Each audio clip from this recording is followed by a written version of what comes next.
Most older men are using 10 sentences when 5 words would work better, not because less is more impressive. Because the right 5 words, said with genuine intention, reach a place in a woman's psychology that paragraphs of conversation never touch.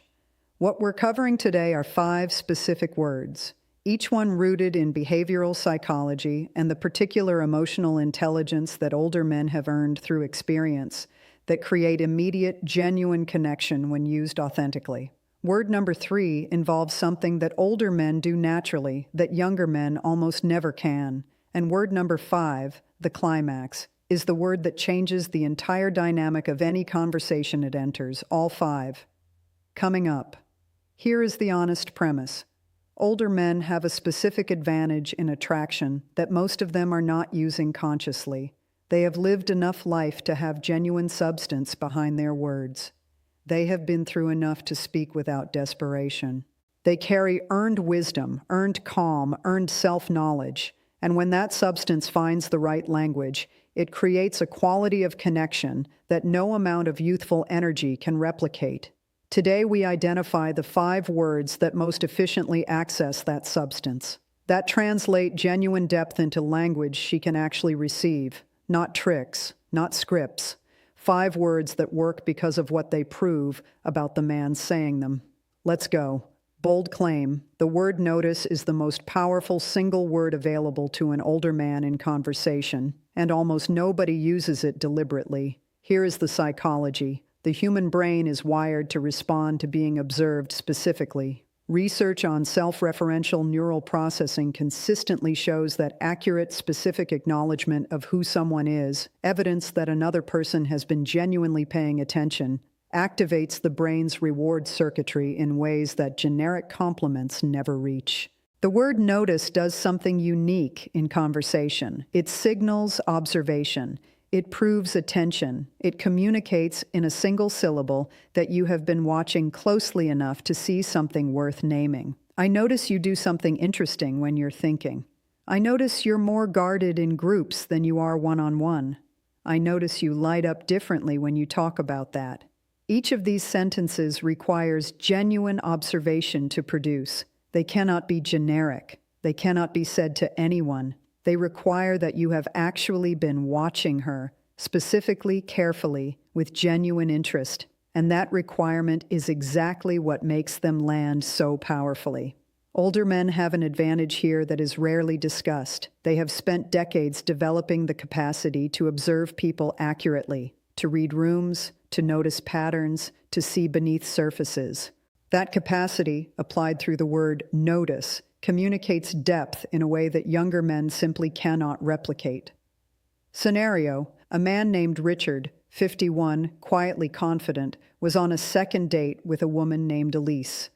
Halfway through dinner, he said, "I notice that you ask better questions than most people I meet, like you're genuinely trying to understand rather than just filling conversation." Elise set down her glass.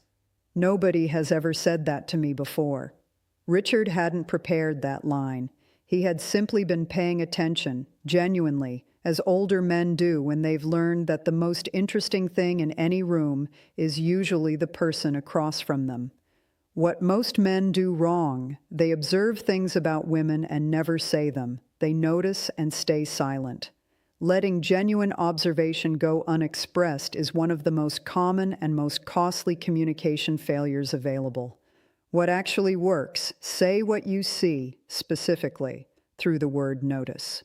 Let her feel, perhaps for the first time, that someone was paying close enough attention to actually see her. Bold claim, the word remember, used specifically and genuinely, communicates more care and investment than any declaration of interest ever produced.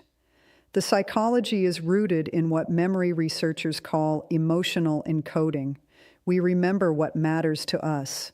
The brain's hippocampus prioritizes the storage of emotionally significant information and deprioritizes everything else. What we remember about another person is therefore a direct reflection of what they mean to us. When an older man says, "I remember you mentioned," and follows it with something she said weeks ago, something she may have half forgotten herself, He communicates something that no compliment can replicate. He communicates, "You matter enough to me that my brain stored what you said." That is not a small thing. That is one of the most intimate experiences available in early connection. Older men have a specific advantage with this word. They have lived long enough to know that the details of other people's lives are genuinely interesting. They have moved past the self-absorption of younger years into a genuine curiosity about others. And that curiosity produces the kind of retention that the word remember makes visible.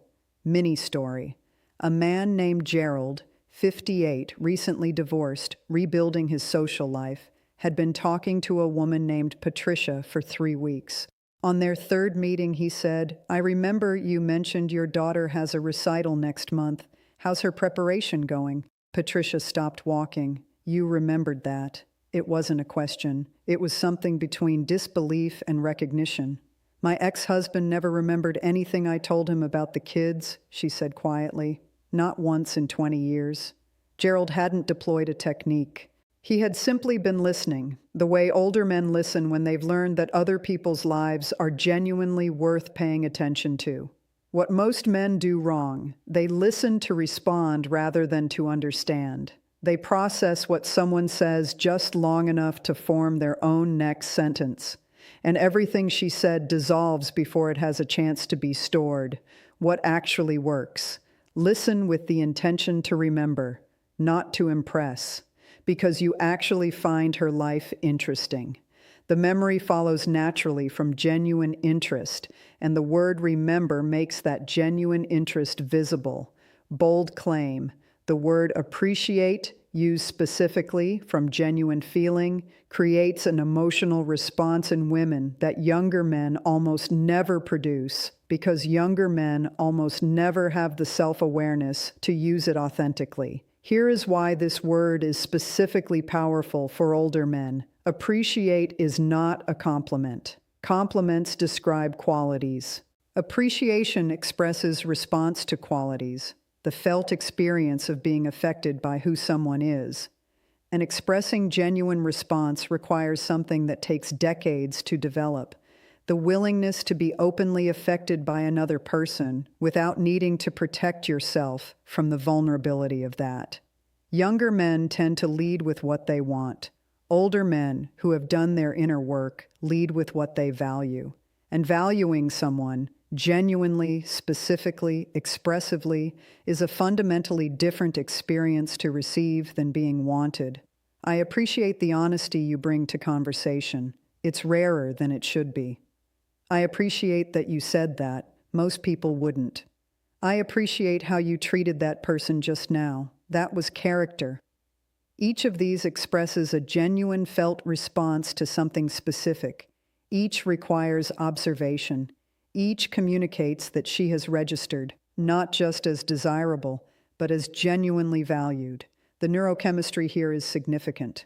Research on positive social interaction shows that feeling genuinely valued, not just desired, not just approved of, but valued, activates a deeper and more sustained positive response than either compliment or attraction alone.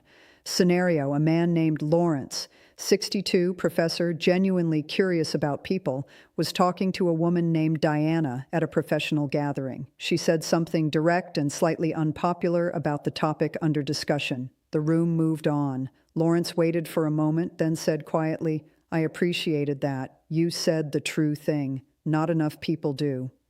Diana carried that sentence for a week, not because it was flattering, because it was recognition of something she valued about herself, her willingness to say the true thing, seen and named by someone whose perception she instinctively respected.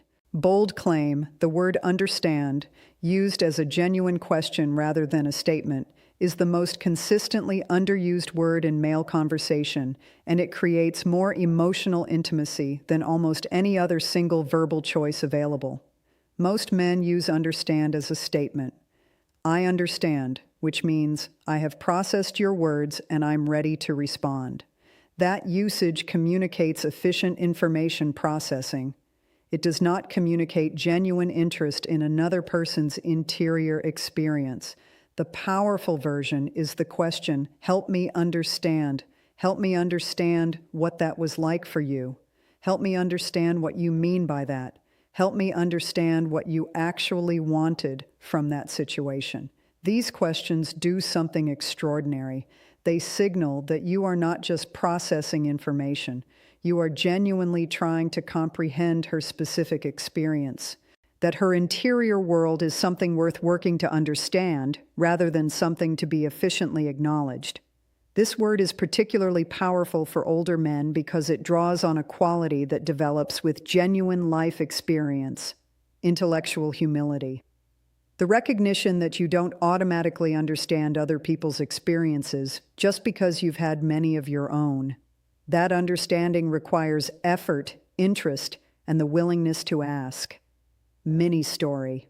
A man named Arthur, 55, thoughtful, a genuinely good listener, was on a third date with a woman named Vera. She mentioned something difficult about her relationship with her adult son, briefly, carefully, watching to see how he received it. Most men would have offered advice immediately or shared a parallel story from their own life. Arthur said, "Help me understand what that's been like for you, the whole thing, not just the surface of it." Vera talked for 40 minutes. At the end, she said, "I feel like I just had the most honest conversation I've had in years." Arthur had contributed almost nothing except that one sentence, and the genuine, sustained, unhurried attention that followed it. The word understand signals that you are genuinely trying to see the world from inside her experience. That is intimacy, and intimacy created through genuine curiosity is the foundation of everything more significant.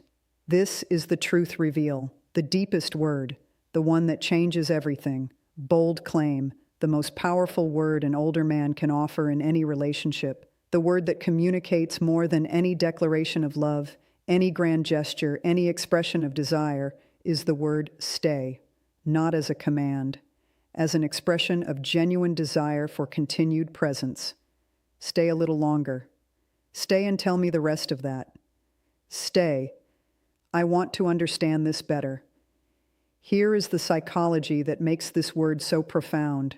In the language of attachment theory, the primary human fear is abandonment, the loss of connection with those who matter to us.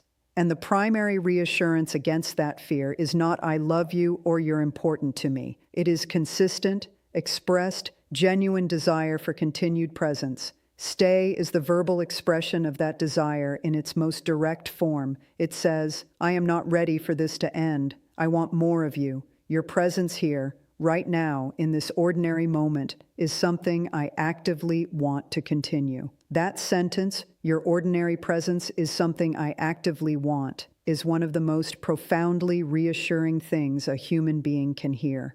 Older men have a specific relationship with this word that younger men don't.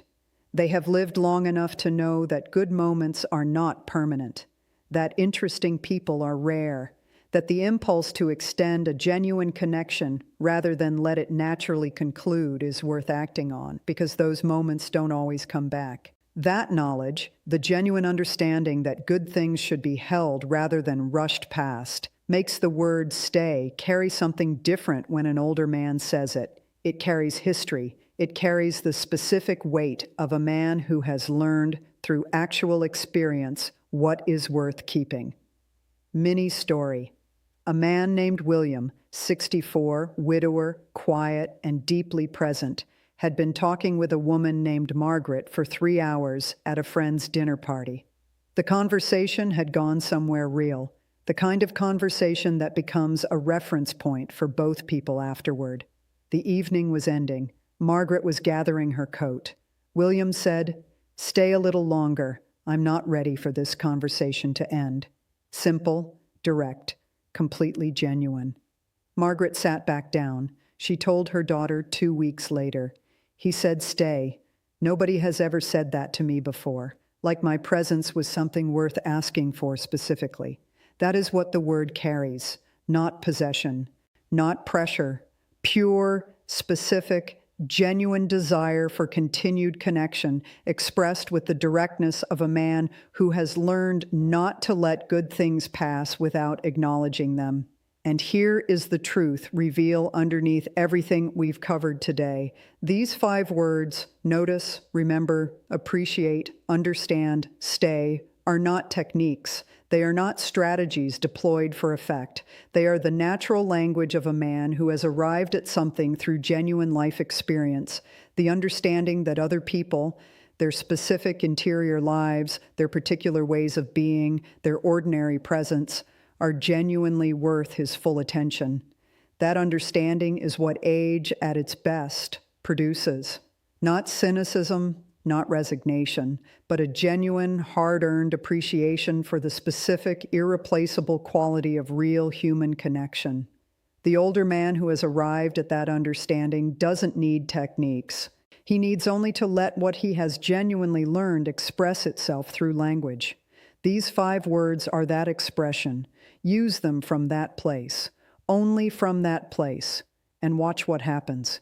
Here is the question I want to leave you with. Of these 5 words, notice, remember, appreciate, understand, stay, which one do you use least often in your conversations? Which one represents the biggest gap between what you genuinely feel and what you actually say out loud? Because that gap between what you observe and what you express, between what you value and what you articulate, is where the connection you're looking for is waiting, not in technique, in the courage to say what you actually mean. Drop in the comments. Which word hit closest to home for you, and why? I read every single one, and if today gave you something real, not just interesting, but genuinely useful, subscribe. Every week we bring this level of depth to the intersection of attraction, psychology, and what it means to communicate with genuine substance. See you in the next one.